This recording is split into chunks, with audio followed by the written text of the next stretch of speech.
Is it time to start your school? Well, that depends on one simple thing.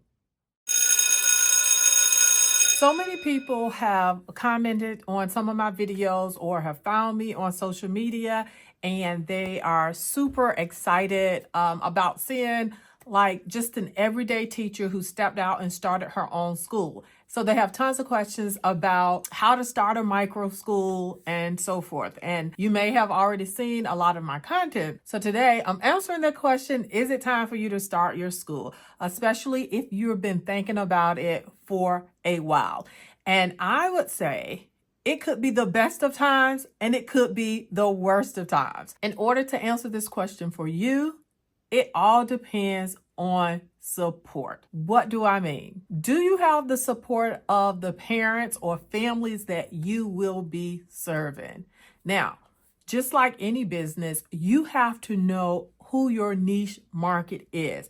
And most times we are actually stepping out and then we're going out trying to find that market, right? I know that is how it happened to me. I knew who they were. I could define them, but I didn't have those people already lined up. So it was like a step of faith. I would say the time is not now to do that unless you are absolutely positively adamant that you have heard from God.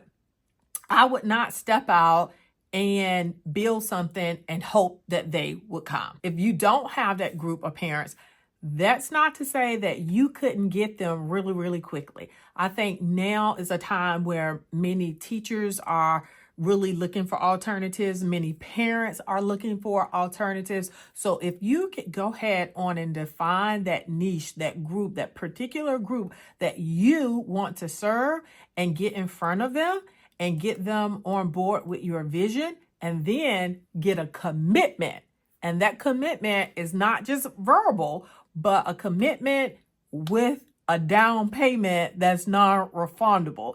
If you can get in front of or have that support of the specific number of families you need in order to make the amount of money you need to run your program, and they are committed and they're going to roll with you, then the time is now for you. But if you can't get that commitment, people say all the times with their mouth what they want to do, but then when it comes down to it, they back out. And I've seen several micro school leaders fall victim to that. And so you don't want to be one of them. If you have a group of parents, a family, whomever that says, hey, I really want you to go ahead on and start this school, I am behind you, then it has to be more than just words. So make sure you get that commitment with a non-refundable down payment. And if you can't get that, then it may not be the time for you to step out. Support may also look like the community supporting you. And what do I mean?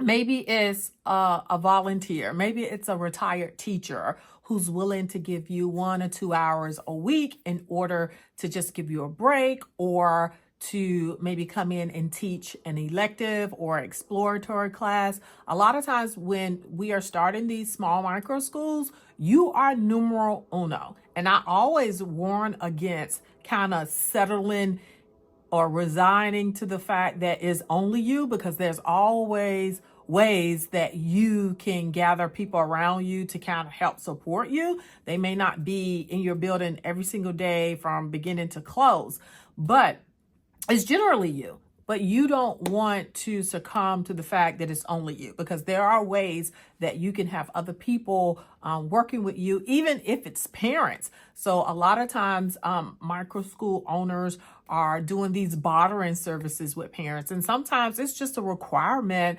of being a part of that school, is that parents also put in a certain amount of time and so forth.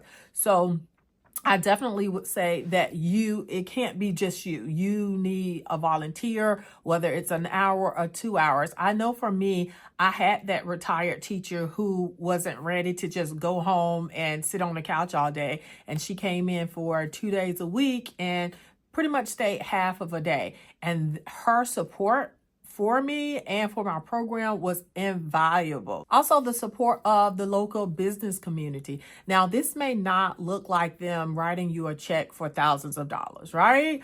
But it could mean that they know that you're there and that they're willing to support you in some of the things that you are doing with your students. Maybe is allowing you to come for field trips. Maybe it's them coming into your school, like for a career day, speaking about, whatever it is that they're doing, if they're entrepreneurs and so forth.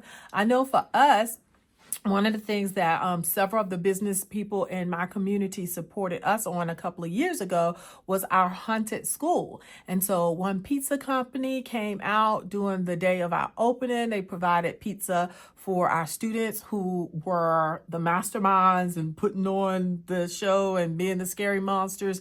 They also sold their smoothies and juice drinks and gave us a percentage of what they sold. Party City gave us a fog machine, which was really helpful. It didn't cost a lot, but it was $30-$40 less than what we had to put out in our own pocket. Our city transportation system actually brought us in on a fabulous tour of the whole city. We got to ride the train around the city. We got to talk to the CEO and so forth. And they let it be known, like, we don't do this all the time. Like, y'all are lucky. And so that was amazing, right? So they embraced us. In addition, churches, like, they can be invaluable if they share the same heartbeat for really impacting the community.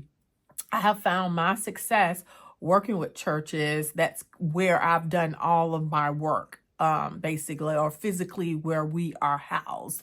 And anytime when people are looking for space, I'm like, go to a church. Mine is the first church. All of the churches that I've been at, and it's been 3 or 4, they've actually kind of met me where I was, as opposed to charging me standard pricing. Like, rent rates are crazy now. So, having some landlords that you can trust, that see the bigger picture and what you're doing. So I think that is important too. Also, colleges and universities. I know one of the local universities where we are actually have a homeschool day, or what they call it. Like, they have a whole series of programming. They do it about 4 times a semester, 4 or 5 times a semester. And so their theme for this year has been World War II.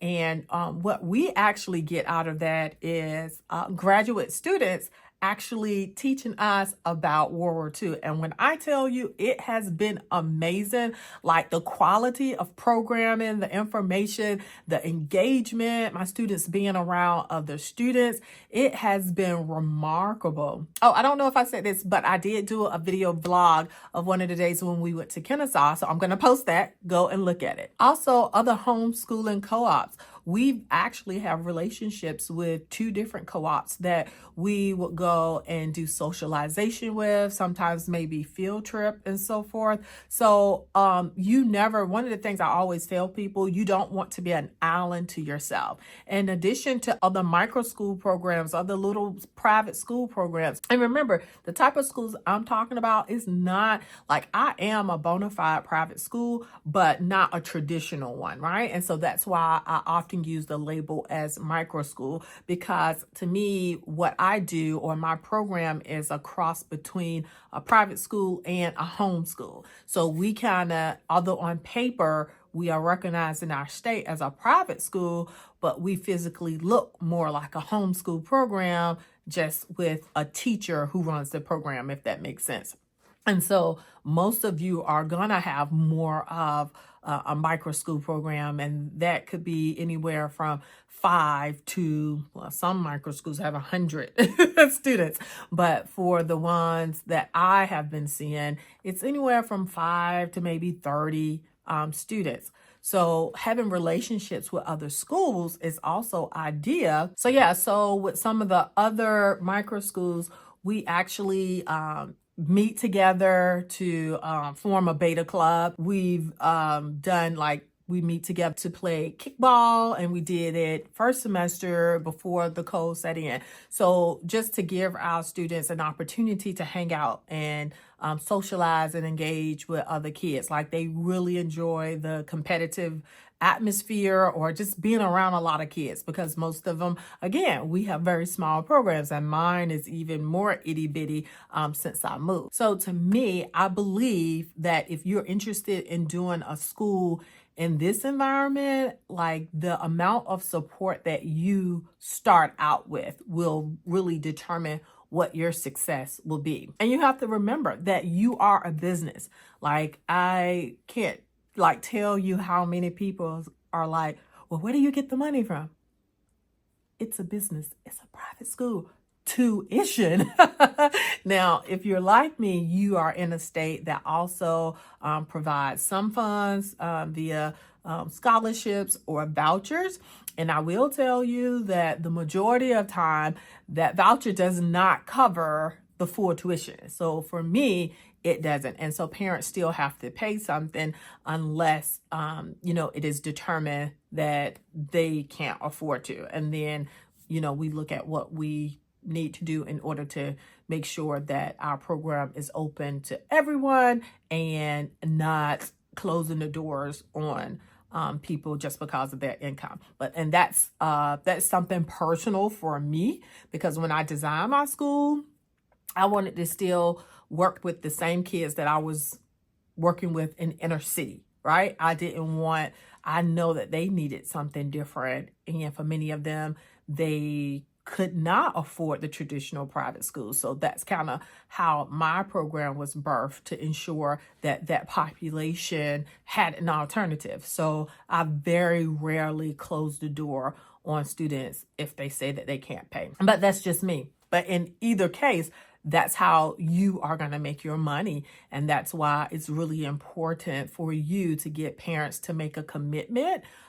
Even now, I barter. Like, if a parent can't cover the tuition, but they have employment in which they can kind of be flexible, then they would come in and maybe give me a day off, or, watch my students for a couple hours while I go and get other things done. There you have it. It could be an awesome time to start a school, or it could be the worst time to start that school. But I really feel like you could make a very informed decision whether or not this is your time, based upon the amount of support that you have going into it. Not going into it blind and then seeing what support you can get to join you, but when they are supporting you at the time of your luncheon. Okay, I hope this has been helpful. If I can answer any other questions for you, go ahead on and drop them below.